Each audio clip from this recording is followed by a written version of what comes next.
Oh, well, this week I was very privileged to go and see who I call my brother, Ruby Ho, and have a little bit of time with him and I would call it a coaching session. He may just call it a friend session. It doesn't matter. We always leave from each other getting nuggets of wisdom that we want to take forth in the world.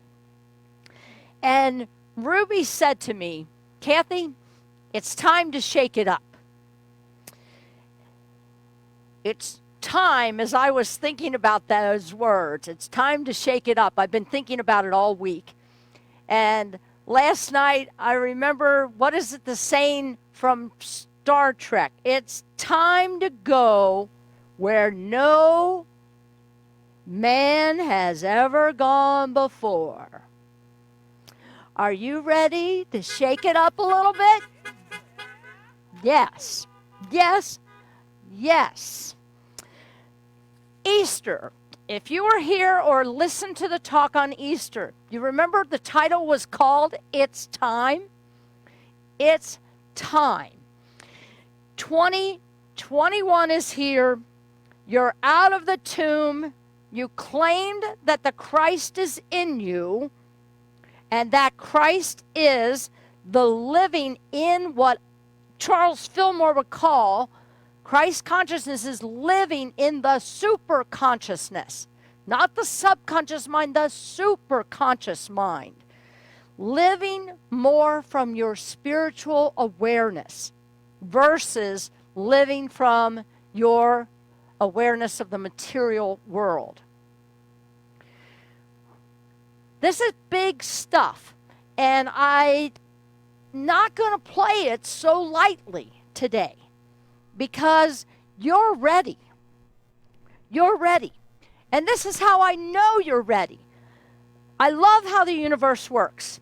I was searching for, there was a class that I took when I was back in taking classes at Unity Village, and I dreaded the 12 Powers class.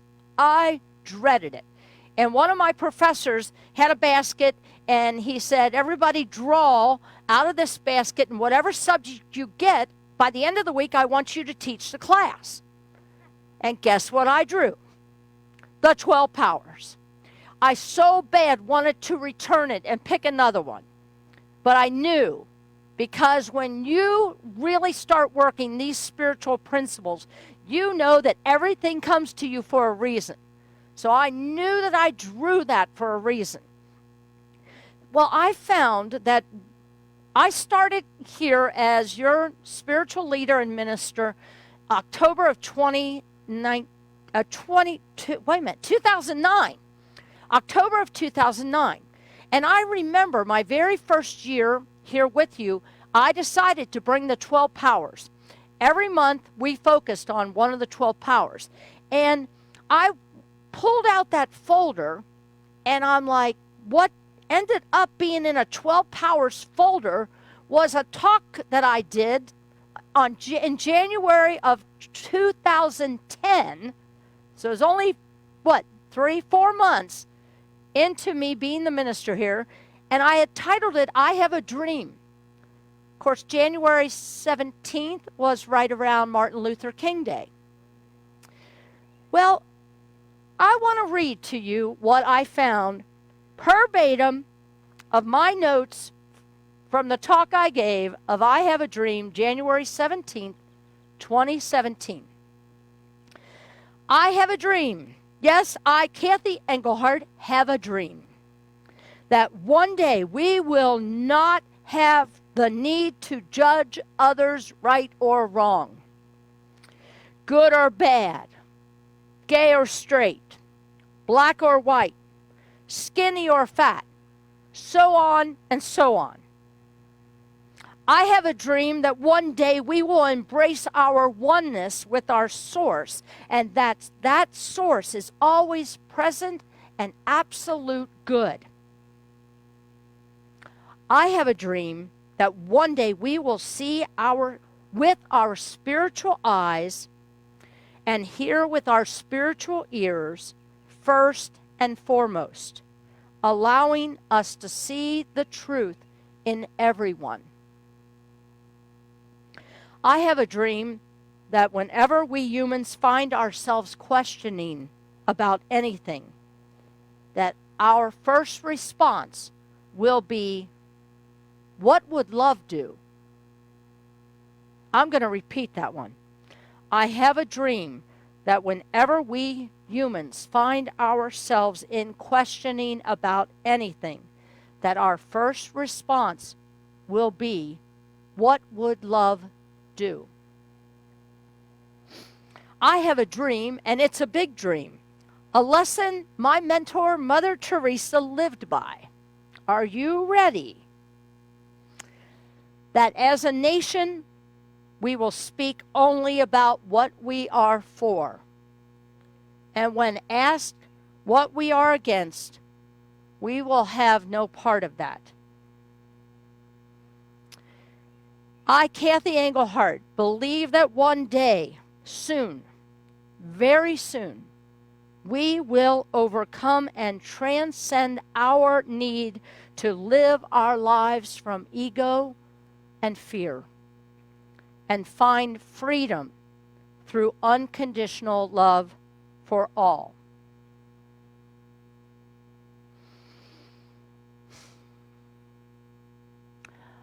I'd love to read that to you again, but time is going to not allow it, so you can play rewind on Facebook or YouTube later this week. But I want you to know that in 11 years that I have been here, you are a manifestation. You are a manifestation of my dream becoming a reality. I look around. I look into each one of you in your cars, and you are a manifestation of the dream that I held 11 years ago. We're not all the way there, but we have come so far in 11 years. You have come so far in 11 years. You know, so many of us give it lip service. Lip service, don't we? But here's how I know that things are making a difference. I'm seeing your lives, and I'm seeing you manifest change in your behaviors. I'm seeing a community that literally loves each other. Yes.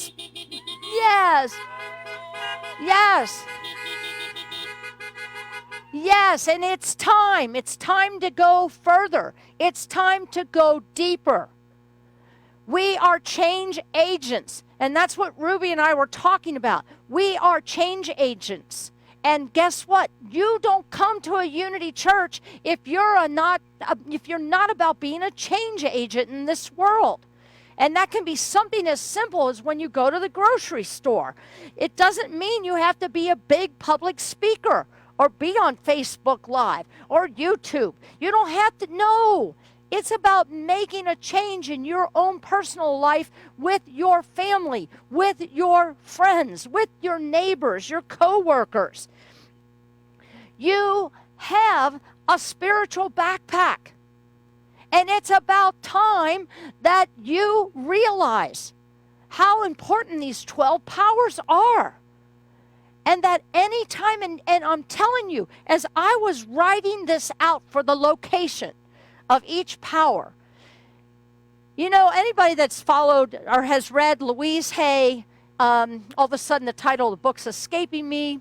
I can't think of it, but it's where she talks about it when you have an issue in your shoulder area, that you could be, the physical cause could be that you're carrying the weight of the world. It's the same with the lower back issue. And so I look at these, and trust me, why in the world did I end up having to have back surgery? Think about it. You think maybe I was carrying the weight of the world? Probably for about 40 years, maybe even longer. Yeah, as I think about it, probably more like 55 or 60 years. since I was a little kid. So as I think about these locations of the spiritual powers, it's the same thing. And here's what you can ask yourself. I am just going to go to, let me think which one I'll go to. Oh, yes, power. Power, the root of the tongue is where it sits.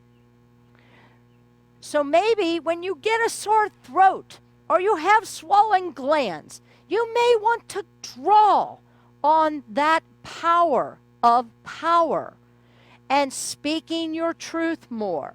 Are you withholding? Are you playing it small? These powers are powerful for you to live more of your life from the super consciousness. And that's what I'm charging you with. You know, I've been talking for 11 years about raising consciousness, raising consciousness, raising consciousness. That's what unity is about. That's what we see the Bible as a playbook for how to raise your consciousness. Well, Fillmore was charging us more with raising to the super consciousness, because it is there that you will find peace.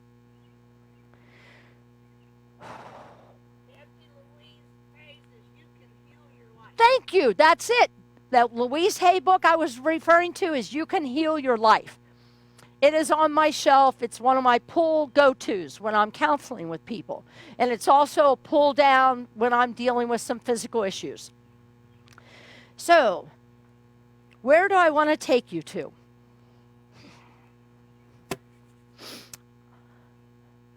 I want to ask you, how are you living your life? Take an inventory more often. If you can get yourself to start taking a daily inventory and ask yourself, how much time did I have today in peace? How much time did I have today in joy? Oh, goodness, I'll tell you, I just left everything in my office this morning. I really did, because I guess I'm not supposed to have it right now. But I was finding a Greek philosopher. It's actually a Danish philosopher who Einstein followed. And he was around in this like 1630s, 1650s. And I'm reading about this guy this morning on a Facebook post. And I don't take Facebook posts as fact. So I went and researched it. This is what I do at 6:30 in the morning. So I'm researching, and I'm like, oh my goodness. And Michael can hear me at the other end of the house. I'm like, and they keep calling unity new thought. It's ancient thought, and these philosophers were saying it in the 1600s about don't pray. This philosopher literally said, don't pray to God. Get out there and live your life in peace and in joy. There's all these gifts that we've been bestowed on, and what are we doing? We're praying for something to change. We spend so much time praying for something to change, and we're missing, as Eckhart Tolle would say, the present moment. We're missing the present moment. Now, that doesn't mean that you don't need to make changes in your life. That's absolutely incorrect. Look and take inventory of your life constantly. Take an inventory of what are you holding on to mentally? What are you holding on to physically? We're having a discussion at home right now because we combined 2 houses a year ago, and we shoved everything because we weren't ready to make decisions. I was going into back surgery. So what did we do? We shoved 2 houses into a barn. We cannot, literally, I'm like, Michael, where is my mega Oster mixer? Well, it's somewhere in the barn. I've been looking for it since October. We just found it 2 days ago. Why are we holding on to this stuff? We haven't looked at it or used it in a year. So what is that telling me? We got to make changes in what we say. And I'm telling you, that's how I know that my dream that I set an intention for in 2010 is happening, because you are becoming a change agent in your own life. Some of you, I look right into a car right now and I see someone who has stepped out from when I first met her, has stepped out into her life, and she's now teaching a course on Zoom or in person now, outside, on love. Yes, I see that person still struggling. We all have still struggles because we're human and we live in this human world. But you are becoming a change agent because you know different. You know you don't want to live like you did before. You started hearing these principles. You started hearing these thoughts. You started realizing that you have the power to make choices constantly. You don't need to stay stuck as negative Nelly, do we? No. No. You have a backpack full of 12 spiritual tools. And we are going to be talking about these tools over the next 4 weeks. We're going to handle 3 powers each week for the next 4 weeks. Because I want you to realize how you can take these and literally use them in a practical way every day of your life. And then with something, you hit a struggle in your life, you're going to claim, I am Will. Or I'm having a discussion with Michael and I'm not hearing him, he's not hearing me. My job is to create a quick affirmation on the spiritual power of understanding. I am understanding. I am understanding. I just need to go in the bathroom and say that 5 times. Look in the mirror, say, I am understanding, I am understanding, I am understanding, I am understanding, I am understanding. It helps diffuse the emotional moment. This is all part of pause, pray, proceed. Isn't it amazing how all of this is all connected? Everything, every single Sunday, there is a thread of connection, of building and building and building to you reaching and me reaching more time in the superconscious mind. So I'm going to just hit on these 12 powers one more time for you to close this out. The spiritual power of faith is the ability to believe and to hear. The spiritual power of strength is the ability to stay the course. Not this kind of strength. It's this kind of strength. The spiritual power of judgment is discernment, not judging. It's about rightful discerning judgment. The spiritual power of love is about harmonizing, unifying.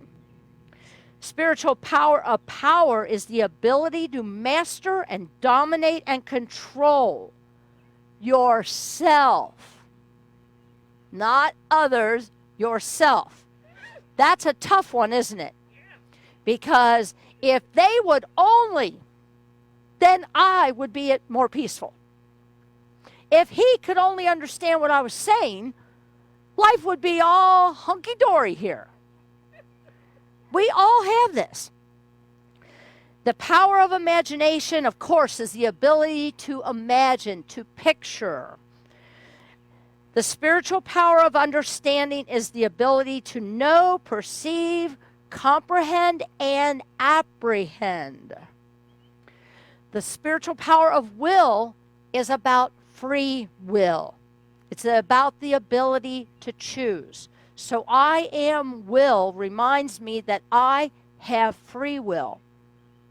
And I need to do a lot more pausing and praying so that when I do choose, I choose rightly.